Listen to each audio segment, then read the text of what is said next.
We are ready to give up delivering food. He had his salary cut for more than 2 months, but he insisted on delivering food for 27 days. He came back last night and told me that he didn't want to do it anymore. From December 1st to yesterday, he only earned slightly more than 450 yuan in total, which is just 1,000 yuan a month. It's not suitable. First, the battery of our electric car is not very good. It runs out of power after a few orders. In addition, it is difficult to grab orders now, and the unit price is very low.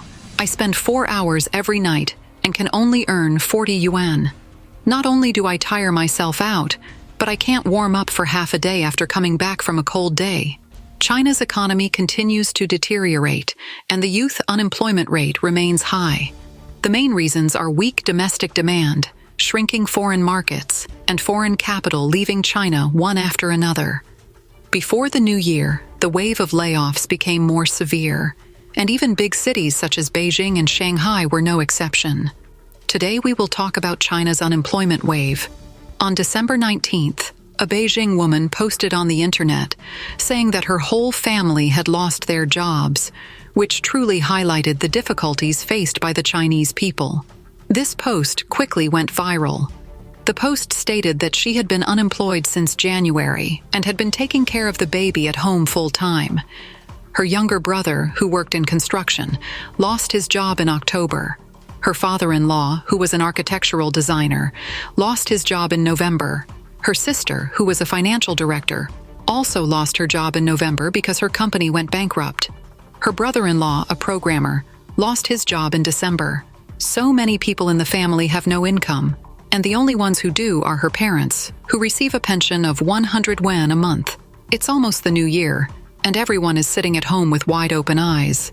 The title of this post is, "How can a family not go crazy living on 100 yuan? Just holding on."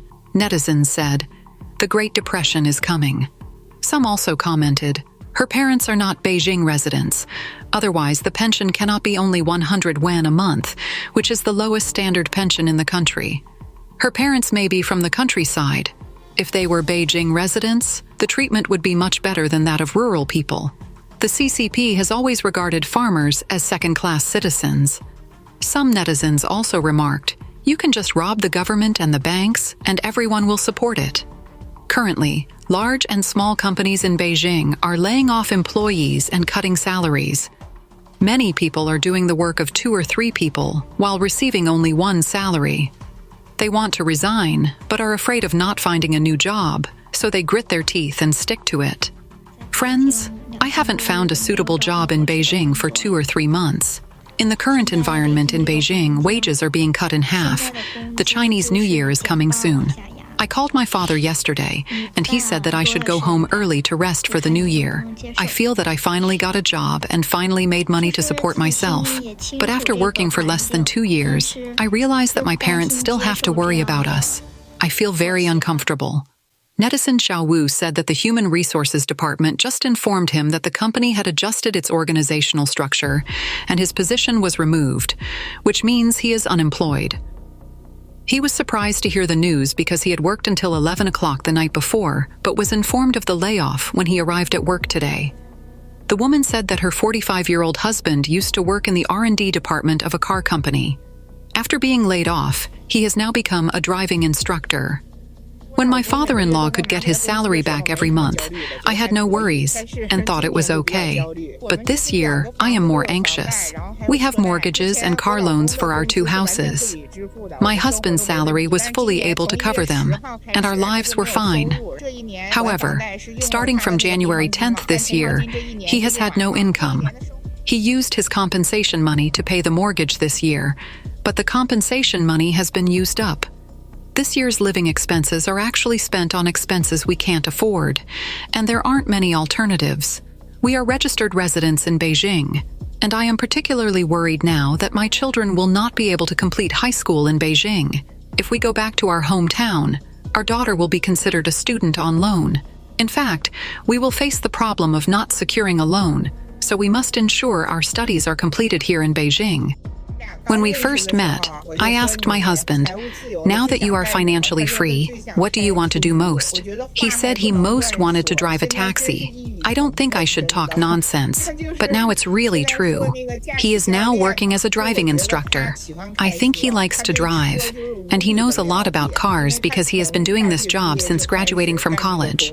He is very suited to being a driving instructor. A Beijing netizen posted a video angrily criticizing Monkey. She said that she had worked hard enough. She would leave the house at 7 a.m. and return to the old and small rental house that cost 3,000 yuan at 11 p.m. Netizens left comments saying that it's not that people at the bottom don't work hard, but their background has already determined their life path. Let's take a look at this video posted by a Beijing netizen. I am a computer science major at the Central University of Finance and Economics in Beijing. Over the past 2 years, none of my 3 jobs have lasted long, either due to layoffs from poor company performance or unpaid wages. Living in Beijing is a constant struggle. I grew up here, commuting 4 hours daily, standing on the subway, and working on my computer during the ride. Despite leaving early, coming home late and working tirelessly, my salary after a year is still less than advertised. It is difficult to find a job in Beijing, and it's the same in Shanghai. This 30-year-old master's degree student was also laid off. I am 30 years old, graduated with a master's degree, and have been working in Shanghai for nearly 6 years. I was interviewed by HR 2 days ago and told that the company's performance was not good and the contract would not be renewed. The compensation given to me was N, as I was notified 1 month in advance. In fact, there was some news of layoffs as early as the end of September. Now that I received the notice of being laid off, it was not that surprising. When my father-in-law learned that I was laid off, he kept comforting me, saying that the employment environment in Shanghai has been really bad in the past 2 years. Companies large and small are laying off employees, and I am not the only one who has been laid off. Shanghai netizen Yaya's husband has been unemployed for 2 months, and now she is also facing layoffs. Can I still find a job in Shanghai? I took a day off today to send my son to school and to adjust my mood. My father has been unemployed for 2 months and has not found a job yet. After a wave of ups and downs, I may also lose my job. I heard that the company is going to lay off 40% of its employees, but I don't know if I will be laid off.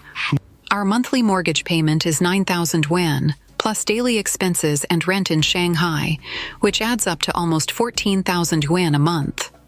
The pressure of life really overwhelms us. This woman studied in the United States and couldn't find a job after returning to China. Hello everyone, I returned to China in 2021. I studied product design before, but after graduation, I worked at a US packaging design company for a year before returning to China. At that time, it was difficult to get air tickets because of the epidemic, and the tickets cost hundreds of thousands. That job just saved me, allowing me to stay there for another year. But after returning to China in 2021, I have been trying to find a job. Every time I went for an interview, the companies either accepted my work but didn't respond, or thought I didn't have enough experience. So I went around and around and couldn't find a job. In recent months, China's layoffs have become more severe, but the data released by the CCP showed that the unemployment rate fell in November, which aroused widespread doubts. A blogger in Shanghai revealed that this is because unemployment also has requirements.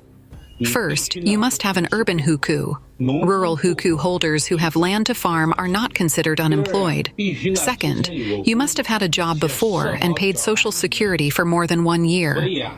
So college graduates who don't have a job are not considered unemployed because you have never been employed. So how can you be considered unemployed? Third, resignation is not considered unemployed. You must be fired by the company and have received a dismissal certificate issued by the company. Fourth, you must have worked for more than 3 consecutive months. If you are a part-time worker, you are not considered unemployed even if you don't have a job now because you are in flexible employment. China's economic crisis is escalating like never before, and anxiety prevails in Zhongnanhai. China's economy is in a serious recession, with a wave of bankruptcies, unemployment, and business closures sweeping across most economic sectors. Faced with this significant threat, Xi Jinping and senior leaders of the Chinese Communist Party held an extraordinary meeting on September 26th, announcing a series of so-called economic rescue plans. Following the heavy economic stimulus measures announced by the People's Bank of China, the Financial Regulatory Bureau, and the China Securities Regulatory Commission on September 24th, the Chinese Communist Party held another Politburo meeting on September 26th, pledging to deploy necessary fiscal expenditures, even going so far as to spend money directly. Today, many regions have followed up with relevant specific measures. Shanghai and Shenzhen to fully lift purchase restrictions. On September 27th, Reuters, citing 4 sources familiar with the matter, exclusively reported that Shanghai and Shenzhen will announce the lifting of the remaining restrictions on home purchases in the coming weeks. This includes easing restrictions on non-local residents buying homes and lifting limits on the number of homes local residents can purchase. In addition to core areas like Xi'an and Dongcheng, Beijing is also reportedly considering similar measures. These 2 districts are Beijing's political center. Over the past year, most Chinese cities have completely lifted real estate purchase restrictions. Some believe these measures contradict Xi Jinping's previous vow to focus on houses for living, not speculation. Mr. Xi is currently very worried upon realizing that the Chinese economy is like a train going downhill without brakes. The economic recession could lead to potential internal political instability that Mr. Xi does not want. According to a report by Radio Free Asia, the total debt of Chinese local governments stands at approximately 91.2 trillion yuan. The whole network is shocked. China's unfinished houses outnumber unsold ones by 20 times. Lu Ting, chief economist of Nomura Securities China, said while analyzing the current situation of China's real estate market that the guarantee delivery of houses policy, ensuring that Chinese real estate developers deliver houses, should take precedence over the government's current policy of buying existing houses to reduce inventory, because the number of houses that developers have sold but not completed is 20 times that of houses that are completed but not sold. This published data shocked the media. On September 28th, the highly anticipated Tsinghua PBC Chief Economist Forum was held in Beijing. The forum brought together many well-known economists and financial industry leaders from home and abroad to discuss the challenges facing the Chinese economy. Lu Ting, chief economist of Nomura Securities China, thoroughly analyzed the current situation of China's real estate market. He said that the most significant pressure on China's economic downturn in recent years came from the real estate sector. Solving the problem of clearing the real estate market is the key to current economic stability and development. Among these, guaranteeing the delivery of houses should be prioritized, even surpassing the importance of stockpiling.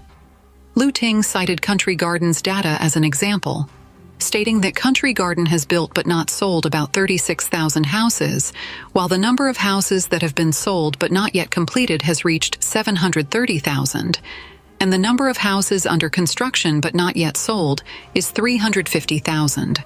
The ratio between the 3 is about 1 to 20 to 10. Faced with such data, should our policy address this one, that is, the houses that have been built but not sold, or should it target the 20, that is, the houses that have been sold but not yet completed? Lu Ting raised this sharp question. His answer is that the policy should focus on solving those houses that have been sold but not yet completed, meaning giving priority to solving the guaranteed delivery of houses. The Politburo meeting of the CPC Central Committee on September 26th proposed for the first time that it is necessary to promote the real estate market to stop falling and stabilize.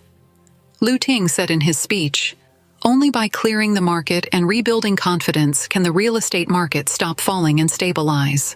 Lu Ting said that the main problem facing the current real estate market is the market failure and government failure under the pre-sale system. To rebuild market confidence and order, the confidence issue must be solved, ensuring homebuyers are certain they will receive their houses. Only by letting home buyers see the actual houses can their confidence in the real estate market be gradually restored. To achieve this goal, Lu Ting estimated that the government would need to invest about 3 trillion yuan to solve the problem of guaranteed delivery of houses. But Lu Ting believes that this huge expenditure is necessary to solve the current predicament of the real estate market.